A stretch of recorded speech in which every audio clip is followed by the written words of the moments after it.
தினமொரு வசனம். மார்க்கு 16வது அதிகாரம் வசனம் 2, 3. வாரத்தின் முதலாம் நாள் அதிகாலையிலே சூரியன் உதயமாகிற போது கல்லறையின் இடத்தில் வந்து, கல்லறையின் வாசலில் இருக்கிற கல்லை நமக்காக எவன் புரட்டி தள்ளுவான் என்று ஒருவரோடொருவர் சொல்லிக் கொண்டார்கள். இன்றைக்கு இரவு நீங்கள் படுக்கைக்கு செல்லும் போது நாளை காலையில் சூரியன் உதயமாக போவதில்லை என்றால் என்னவாகும் என்று சிந்தித்து பாருங்கள்.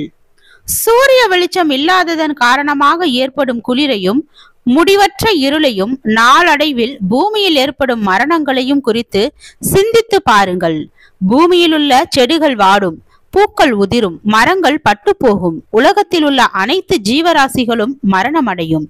ஆனால் கர்த்தருக்கு ஸ்தோத்திரம், சூரியன் ஒவ்வொரு நாளும் உதயமாகிறது, உலகத்திற்கு ஜீவனை அளிக்கும், அதன் மெல்லிய ஒளி பூமியை நிரப்புகிறது. ஒவ்வொரு நாளும் ஒரு சூரிய அஸ்தமனத்தின் மரணத்திற்கு பின் அடுத்த நாளில் ஒரு சூரிய உதயத்தின் உயிர்த்தெழுதல் நடைபெறுகிறது.